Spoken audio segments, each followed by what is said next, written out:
স্বাগত ৭১-এর খেলা যোগে, সাথে আছি আমি কোহিনুর কণা। আজ বিসিবির নির্বাচন, আমরা এ নিয়ে বিস্তারিত কথা বলতে চাই। একই সাথে বাংলাদেশ প্রথমবারের মতো শারজাতে আফগানিস্তানকে হোয়াইট ওয়াশ করেছে, সেই ম্যাচ নিয়ে আমরা আলোচনা করব। আমাদের সাথে স্টুডিওতে আছেন সিনিয়র ক্রীড়া সাংবাদিক শামীম চৌধুরী। শামীম চৌধুরী, শুভ সকাল। অবশেষে নির্বাচন হচ্ছে। ঠিকই বলছেন, একটু অনিশ্চয়তা দেখা দিয়েছিল, সেইখান থেকে নির্বাচন হচ্ছে। অনিশ্চয়তা কেটে গেছে, মানে এখন তো যা পরিবেশ ঠিকঠাক। আদালতের আদেশ যেটা আপনি গতকালকে যেটা ফিরে পেয়েছে, আপনি 15টি ক্লাব ভোটাধিকার, এবং যার কারণেই আপনার নির্বাচনের পরিবেশটা তৈরি হয়েছে। না কেমন একটা বুমেরাং মনে হচ্ছে না যে তারা নির্বাচন যখন তাদেরকে স্থগিতাদেশ দেয়া হলো, তারপরে হচ্ছে নির্বাচন নিয়ে বয়কট শুরু হলো, তারপর গতকাল আবার তারা আবার ফিরেও পেলেন নির্বাচনের জাস্ট একদিন আগে। দেখুন, ক্রিকেট বোর্ড নির্বাচনকে ঘিরে এর আগে এরকম হয়েছে, আপনি গঠনতন্ত্র নিয়েও হয়েছে, আদালতের আদেশে অনেকবার অনেক ঘটনা ঘটেছে। 2002 সালের অগস্ট মাসের সম্ভবত 12 তারিখে আপনার রফিকুল ইসলাম বাবুর একটা রিটের প্রেক্ষিতে সাবির চৌধুরীর আমলে যে নির্বাচিত বোর্ডটা, পরিচালনা পরিষদ, সেটা ভেঙে গিয়েছিল। হাইকোর্টের আদেশে স্থগিত ছিল ওই কমিটির উপরে, এবং পরবর্তীতে কিন্তু আপনার 2005 সালে নির্বাচন হয়েছে। এই পর্যন্ত ক্রিকেট বোর্ডে যতগুলো নির্বাচন হয়েছে, ওই 2005-এ যেদিন নির্বাচন হয় সেই দিনও কিন্তু আদালতে একটা মামলা ছিল। এটা নতুন কিছুই নয়। ক্রিকেট বোর্ডের নির্বাচন এবং মামলা এটা একে অপরের পরিপূরক হয়ে গেছে, দীর্ঘদিন ধরে এটাই দেখছি। খুবই কমন পরিবেশ পরিস্থিতি। তারপরে ঠিকঠাক মতো হোক। আমরা তো প্রত্যেকদিন একটা কথাই বলি যে নির্বাচনে যে যেখানেই বসুক, আমাদের আসলে সেটা নিয়ে কোনো ইস্যু নাই। আমরা শুধু চাই যে দেশে ক্রিকেটটা এগিয়ে যাক।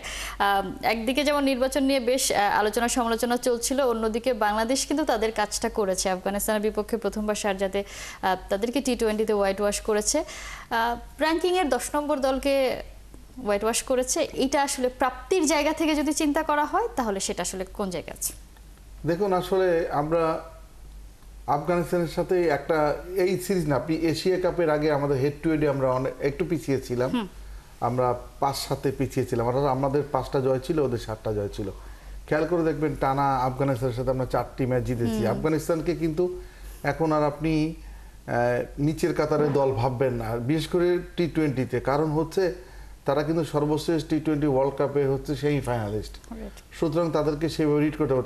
তাদের দলে এমন 2জন বোলার আছেন, 3জন বোলার আছেন, যারা হচ্ছেন বিশ্বমানের বোলার বলা হয়। আইপিএলে তাদের অনেক বেশি কদর। ধরেন আপনি রশিদ খান আইপিএলে 16 কোটি রুপিতে উনি খেলেন, 14 কোটি 16 কোটি, এই অবস্থায় ওনার ভিতরে টার্নওভারটা আছে। উনি 4.5 কোটি রুপি দিয়ে শুরু করেছিলেন। আমার মনে হয় না যে বাংলাদেশের সকল ক্রিকেটার মিলেও আইপিএলে এই টাকা তারা আর্ন করেছে, তাই না? সুতরাং বা আইপিএলে যদি আমরা চিন্তা করি, আমাদের চেয়ে তাদের ডিমান্ডসটা অনেক বেশি থাকে প্রত্যেকবারই। না, আপনি তার উইকেট টেকিং অ্যাবিলিটিও দেখেন, কি পরিমাণ উইকেট সে আইপিএলে পায়, বিগ ব্যাশে পায়, সব জায়গায় তার কদর বেশি। এরকম একটা বোলার যেই দলে আছেন, পাশে আপনি নূর আহমেদ জারদান, তার মজিদ জারদান, তাই না? এই যে 3টা বিশ্বমানের স্পিনার আছে যেই দলে, সেই দলের সাথে আসলে ফাইট করাটা অনেক কঠিনই হওয়ার কথা। আপনি এইটা রিভেঞ্জ হয়েছে 2018 সালে আমরা কিন্তু আফগানিস্তানের কাছে হোয়াইট ওয়াশ হয়েছিলাম। সেই রিভেঞ্জটা আমরা নিতে পেরেছি 5 বছর পরে। এবং আরেকটা ব্যাপার, এটা আফগানিস্তানের বাইলেটারাল সিরিজ এবং হয়েছে এটা হচ্ছে নিরপেক্ষ ভেন্যুতে। সবকিছু মিলে এই অর্জনটা অনেক বেশি আমাদের জন্য। একেবারে। আপনি রাশিদ খানের কথা বলছিলেন যে রাশিদ খান যে মানের বোলার, তাকে আসলে সবসময় রেসপেক্ট করতে হয়। যত ভালো ব্যাটারই হোক, তাকে রেসপেক্ট করতে জানতে হবে, কারণ তিনি সেইভাবে। গতকাল যদি আমরা দেখি, মানে ম্যাচের যদি পারফরমেন্স দেখি, সাইফ হাসান দারুণ পারফর্ম করছেন।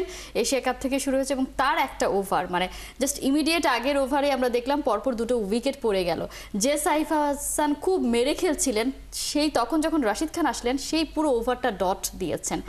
এই যে ম্যাচ সিচুয়েশনে চিন্তা করা এবং কোন বোলারকে রেসপেক্ট করতে হবে, কাকে ছাড়তে হবে, কাকে মারতে হবে, এই বিষয়টা বোঝায়। মানে এই ওভারটাই তো আসলে মোটামুটি ম্যাচটাকে ঘুরিয়ে দিয়েছে। দেখুন, রশিদ খান বাংলাদেশের বিপক্ষে তার টি-20 পারফরমেন্সটা অনেক বেটার। আপনি 2018 সালে আমরা যে সিরিজ হেরেছিলাম, মানে হোয়াইট ওয়াশ হয়েছিলাম, এটা কিন্তু ব্যবধানটা গড়ে দিয়েছিলেন রশিদ খান, তাই না? ওই সিরিজে আপনার ব্যবধানটা গড়ে দিয়েছেন। শুধু তাই না, আপনি খেয়াল করে দেখবেন এই সিরিজটাও কিন্তু, যদিও আফগানিস্তান প্রথম 2টা ম্যাচে ভালো করেনি, রশিদ খান কিন্তু ভালো বোলিং করেছেন। এবং আপনি সর্বশেষ ম্যাচটা খেয়াল করেন, বাংলাদেশ ব্যাটাররা কমিটেড ছিল যে কোনোভাবে তাকে উইকেট দেওয়া যাবে না, যার কারণে অনেকগুলো ডট হয়েছে।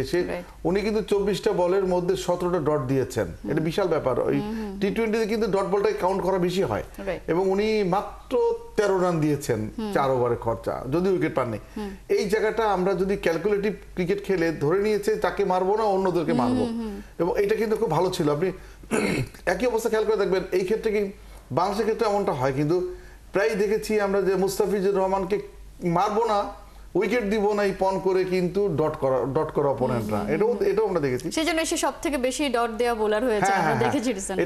এটা কিন্তু আপনার একটা বিশেষত্ব থাকে একটা বোলারকে। এটা মানে যে জায়গাটা আসলে প্রশ্নটা করা, যে এই ব্যাপারগুলো আমরা আসলে খুব এড়িয়ে যেতাম। জাস্ট ইমিডিয়েট আগের ম্যাচে আমরা জাকির আলীকে দেখেছি ক্রুশিয়াল মোমেন্টে রাশিদ খানকে চার্জ করতে, এবং চার্জ করে তিনি আসলে আউট হয়ে গিয়েছেন, ম্যাচটাকে মোটামুটি একটা বিপদে ফেলে দিয়েছিলেন।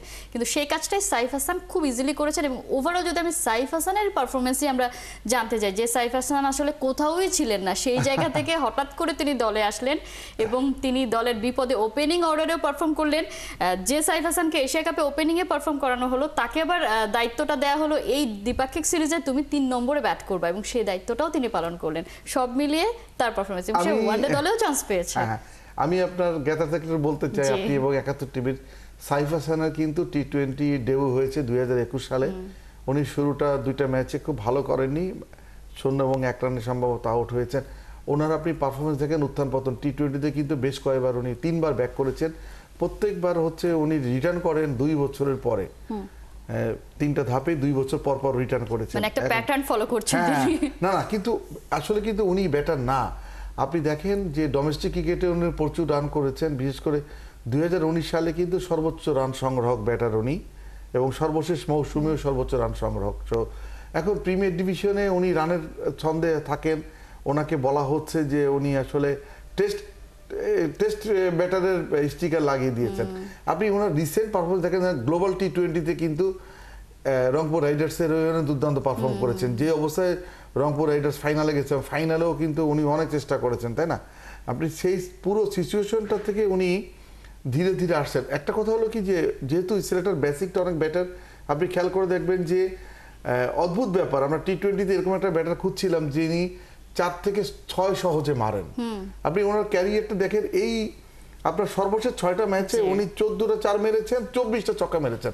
গতকালকে আপনি একটা 4-এর বিপরীতে 7টা ছক্কা মেরেছেন। আপনি আশ্চর্য ব্যাপার না যে 4 থেকে ছক্কা সহজ তার কাছে, এবং তার ছক্কা দেখলে খুব ইজি, এবং ছক্কাগুলো টাইমিং গুলো এত নিখুঁত হয়। আপনি দেখেন লং অন লং অফের উপর দিয়ে যে ছক্কাগুলো পড়ে, গ্যালারিতে পড়ে, কিন্তু বিশাল বিশাল ছক্কা মারছেন।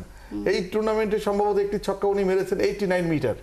সবকিছু মিলিয়ে আমাদের এমন একটা পাওয়ার হিটার দরকার ছিল। পাওয়ার মানে কি, আসলে টেকনিকেও অ্যাপ্লাই করলে কিন্তু অনেক বিগ শট খেলা যায়, যেটা কিন্তু আগেও আমরা দেখেছি মুশফিকের ক্ষেত্রে, যখন টেকনিক অ্যাপ্লাই করে ওনার পাওয়ার হিটিং অ্যাবিলিটি ছাড়াও কিন্তু বড় বড় তার জন্য আসলে ক্রিস গেল হতে হয় না ছক্কা মারার জন্য, সেটা আসলে। এবং যারা এই রকম ফিজিক্যাল ক্রিকেটার আছেন তাদেরকে আসলে টেকনিকটাই বেশি ফলো করতে হয় যদি তারা ওভার বাউন্ডারি। আর ওনার একটা অ্যাবিলিটি আছে, দেখেন উনি কিন্তু কালকে একবার বল করেছেন, উনি কিন্তু আপনি 1-2 বার বল করেও কিন্তু বোলারদের আপনি রিলিফ দিতে পারেন, আপনি গেম চেঞ্জিং কাজ করতে পারেন। এইটা কিন্তু একটা বিরাট ব্যাপার। আমি আসলে এই ট্যুরে আমাদের আপনি এশিয়ার ব্যাপারটা, এশিয়া কাপই দেখেন, এশিয়া ম্যাচে শ্রীলঙ্কা এবং ভারতের সাথে উপর 2 ম্যাচে উনি 50 করেছেন, তাই না? তখনই তো ওনাকে বলা হচ্ছিল যে আসলে টি-20-র পুরোপুরি অ্যাবিলিটি নিয়েই উনি আসছেন, এই সার্কিটে আবার ব্যাক করেছেন, এবং সেই প্রতিফলনটা আমি দেখতে পেলাম সিরিজের শেষ ম্যাচে। এখন যেটা আসলে বলছিলাম যে তাকে তো 2টা জায়গায় 2 রকম দায়িত্ব দিয়ে পাঠানো হয়েছে, তিনি দুটোই মোটামুটি এক্সিকিউট করতে পেরেছে, মানে ওপেনিং এবং 1 ডাউনে। কোন পজিশনে তাকে বেশি সুইটেবল মনে হচ্ছে? দেখেন আপনি টপ অর্ডার 1, 2, 3 যারা খেলেন না, তাদের পজিশন কিন্তু চেঞ্জ হতেই পারে, কারণ উনি 1-ও খেলতে পারবেন, 2-ও খেলতে পারবেন, আবার 3-ও খেলতে পারবেন। ওনার কিন্তু ব্যাটিং অর্ডারগুলো এই যে এশিয়া কাপটা দেখেন এইভাবে কিন্তু হয়েছে, মানে কোন ম্যাচে ওপেনিং করছে, কোন ম্যাচে অন ডাউনে নামছে, তাই না? সুতরাং এটা খুব বেশি আসলে টি-20তে তো আসলে খুব বেশি ম্যাটার করে। রাইট, আপনি আর্লি উইকেট পড়ে গেলে ওটা নতুনই থাকে, দ্যাট মিন্স হচ্ছে এক অর্থে উনি ওপেনই করছেন। সুতরাং এটা নিয়ে সমস্যা হওয়ার কথা না। আমরা দুজনকে নিয়ে আরেকটু আলোচনা করতে চাই। জাকির আলী, তিনি ক্যাপ্টেন্সি পেয়েছেন এমন একটা সময়, লিটন নাই, লিটন খুবই দারুণ ফর্মে ছিলেন, ক্যাপ্টেন্সি পারফরমেন্স সবকিছু দিয়ে, সেই জায়গায় জাকির আলী তিনি আবার নিজে ফর্ম হারিয়ে ফেলেছেন। কিন্তু ক্যাপ্টেন্সি কেমন দেখেছেন এই সিরিজে? জাকির আলী কিন্তু সেকেন্ড ম্যাচে যেই রানটা করেছেন, সেখান থেকে কিন্তু আমাদের ম্যাচের কিন্তু জয়ের একটা অক্সিজেন পেয়েছি।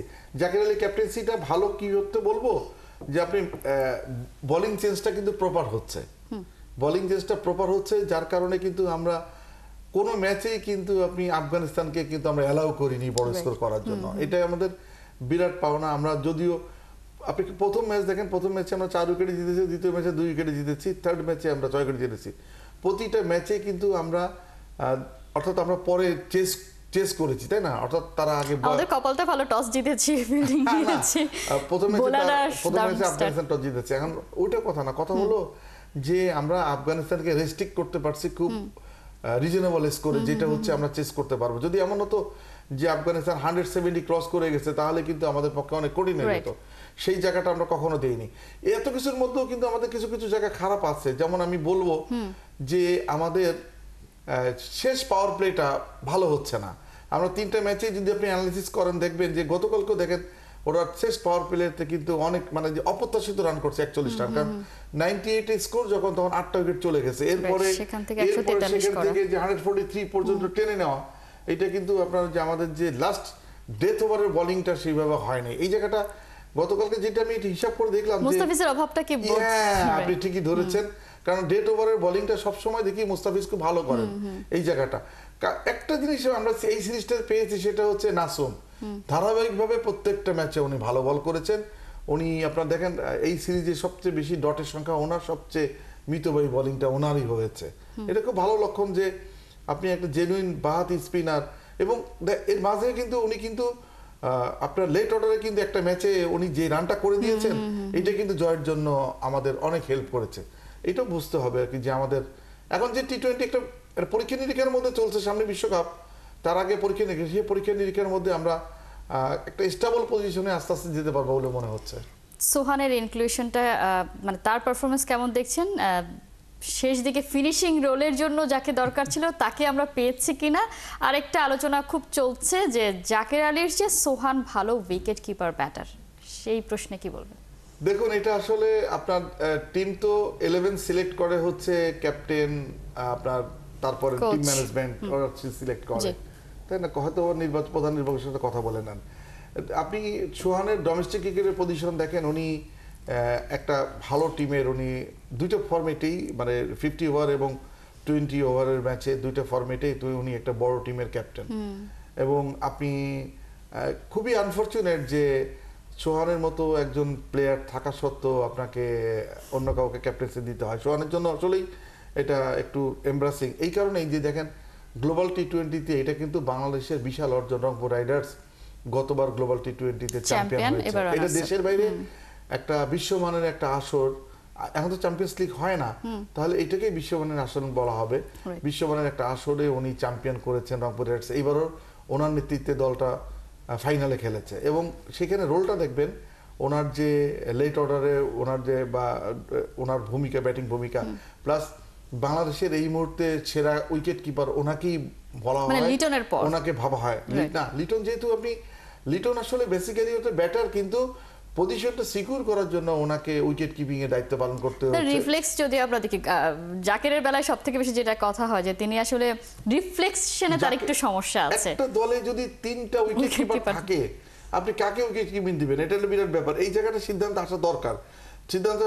এই জন্যই যে আপনি ব্যাটিং করবেন। আপনার এই জাকিরকে কিন্তু যখন জাকির আলী অনেকেই আমি কিন্তু অন্য ফরম্যাটে কিন্তু আমি উইকেট কিপিং দেখবো না, তাই না?